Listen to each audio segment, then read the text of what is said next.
Vice President Sara Duterte failed to show up at the office of the National Bureau of Investigation today, supposedly for the subpoena issued to her regarding her alleged threat to the first couple and House Speaker Martin Romualdez. According to her legal counsel, the Vice President belatedly learned about the postponed House Good Government Committee hearing today, still about the issue on her office's confidential expenses. Yesterday, the House Committee postponed their hearing to give way to the NBI summon and so that VP Duterte cannot use the hearing as an excuse to skip the subpoena. Because of this development, the NBI decided to summon VP Duterte again on December 11.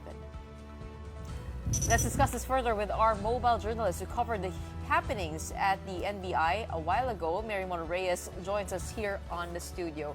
Hello! Hi, Mary Mon. Thank you for having me. First of all, what was the reaction of the NBI when they first heard about the Vice President saying, late niya nalaman na wala na yung postpone yung hearing? Suspended. Mixed emotions, not only on the part of the NBI but also for us na nag-expect talaga. Kasi 9 a.m. supposedly dadating na doon si Vice President Sara Duterte. Pero may advance party na pumunta to check the vicinity of the area. Yun pala, isa din pala dito, yung legal counsel na niya. Yun yung isa sa mga hindi namin agad-agad napapansin kasi hindi niya rin pinepresenta yung sarili niya na I'm a representative from VP Sara's camp or party.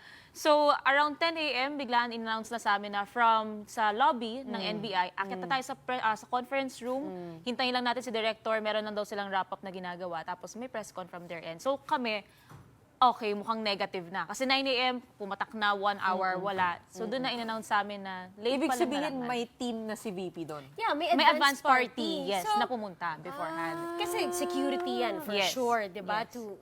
To manage. Pero hindi pala siya darating. Hindi siya darating. And, well, ang natanong din namin yun kanina na kung may advance party po, so technically they are aware kung ano ba yung mangyayari dapat this day. Pero ang nasabi, they were there to check for security purposes. Pero the legal counsel is there to present the letter stating na late na laman and yung two requests ni VP Sara in relation to the investigation of the NBI. Okay, Marilyn. Speaking of those two requests, ito, I believe, is si Attorney Paul Lim. Yes. As we can see here on the screen, no, he was the one who represented the Vice President dito sa NBI this morning. Yes. Ano yung dalawang requests ni VP Sara? And if yung excuse niya is hearing about the House na postpone, late ba talaga na natimbrehan si VP Sara na mapopostpone yung House hearing kaya hindi na siya nakadalo? Looking back yesterday, hindi pa pumapatak ng gabi, na-announce na rin ng House na canceled ang hearing today ng House Committee on Good Government and Public Accountability. So hindi pa pumapatak yung dilim, even the midnight, even ngayong araw na to, alam na technically. Pero hindi sa amin na-disclose kung anong oras ba nalaman ng side ni VP Sara kung na-canceled yung hearing for today. So hindi rin malinaw talaga.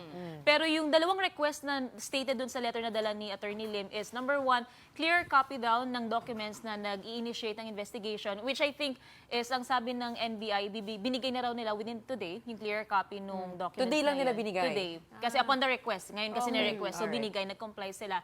And the second request is a copy of the possible questions na itatanong daw sa kanya in relation to the investigation and to the complaint. So is that according to due process and well within rights of the Vice President? In a normal setting, in relation to the NBI investigation, hindi raw ito normal na bagay na nire-request yung questions beforehand. Lalong-lalo na ngayon, yung narrative kasi kay VP Sara, dalawa. So she's a resource person of the issue at hand. At the same time, tinitignan din siya na probable suspect kasi sa kanya nanggaling yung active and grave threats. So nung tinanong namin ano ang magiging response nyo on this one, pag-aaralan pa raw nila and lahat na ng mga ito ilalagay naman dun sa response letter na ibibigay kay VP Sara, which includes yung invitation ng pagpunta niya sa December 11. Wala na raw subpoena na i-issue na bago. Yung invitation nila na mag-show siya ulit on December 11, magiging stated na yun dun sa response So letter. it was extended? Yes. 2 weeks? So the questions that she was requesting to receive prior to December 11 was already transmitted. Naibigay na yon. Hindi pa. Hindi Kasi pa. pag-aaralan Yun yung pag-aaralan nila. If they will be giving it or if ibibigay nila, anong questions ang ibabato nila. Kasi Kasi it's not normally, the normal course. hindi ginagawa ng NBI Yes. according to Director Jaime Santiago. Jaime Santiago. Pero ito, December 11 is the new date that the NBI has set 10 para sa summons ni VP Sara. What happens, Merriman, kung di siya dumalo ulit? Currently, nung tinanong din natin yan, ang sabi, the investigation is proceeding. Even as of this moment. Hindi siya nag-pause, hindi siya nag-stop. Tuloy-tuloy ito even until December 11. So pag nagpakita itong si Sara, maririnig natin, hearing. So, mag-explain siya. Pero pag hindi siya nagpakita, titignan ngayon ng NBI and ng DOJ kung ano ba yung reasons kung bakit hindi siya makakapunta na naman for the second time around.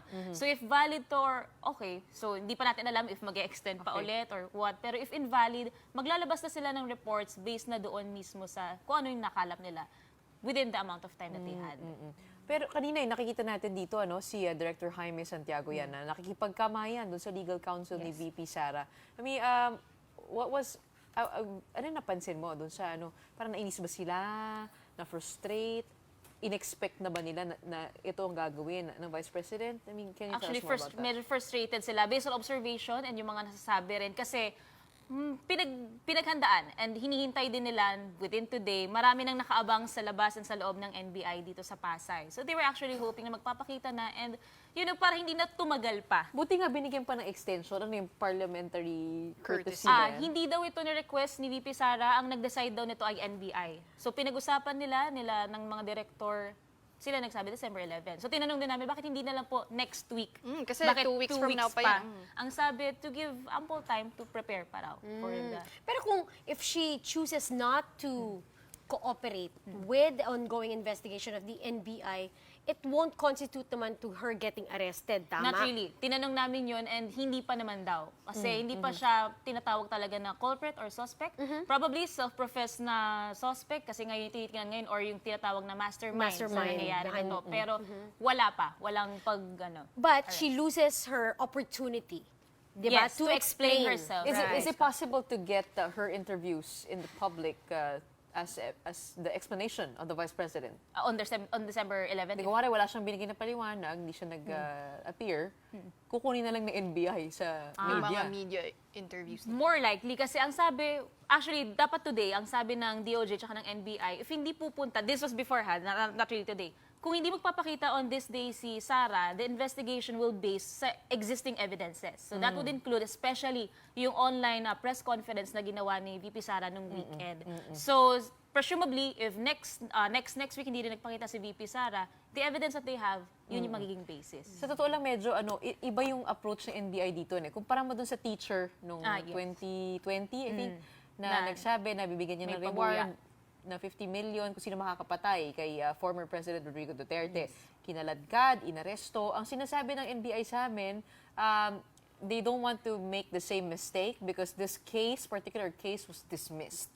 Nakwento ba sa'yo ng NBI na kung ano yung tamang proseso na dapat nilang pagdaanan at at what point, does arrest happen or could happen? Hindi sa atin din-disclose specifically kung ano pa yung gagawin nila and kung ano yung ginagawa nila currently. Kasi nga, ang pinaka-trail of thought nila, pag humarap ngayon, si VP Sara will be having the hearings, then the investigation will proceed dun sa naging discussion nila.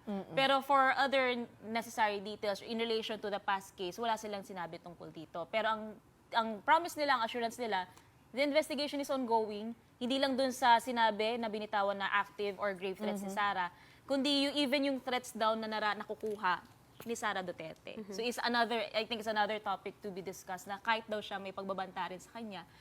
Kaya medyo may timeline tayong sinusundan talaga. Okay, pero Marymon, I guess yung frustration ni NBI Director Jaime Santiago comes from, because earlier this week, VP Sara said she intends to appear before the NBI. Diba sabi niya, sasagutin niya yung mga tanong. She even gave a condition na she will answer as long as they also answer her questions. Pero ano naman yung naging response din ng mga congressmen, no? Because sila yung nagbigay ng, nag-decide, kumbaga, na i-postpone natin yung hearing para makadalo siya sa NBI. Pero pag nag-backfire so both the hearing and the NBI summons, hindi siya nagpakita. Yes. Sa ibang mga kongresista na nakita natin, ang pinakatinitingnan nila dito, dapat hindi magpa-special ang isang public official, lalong-lalo na when the situation deems it necessary na magpresenta siya and to explain herself. But for the side of VP Sara, naglabas siya ng video statement around 4:45 p.m. Wala siyang sinabi specifically in relation to the NBI investigation, pero ang sinabi niya, even in times of crisis, the office will stand strong, resilient, and firm daw. Yun ang response Yun ang nila. response niya. Other than this Facebook post, di ba? Nag-post siya kanina ng video on her Facebook page. Yan. She did not mention any of that. Anything in specific? Wala. More so, she's just saying she's going back to work sa and she's office of the Vice President. And she's thanking yung members ng opisina niya. Na, we'll take care. The lawyers will take care of it.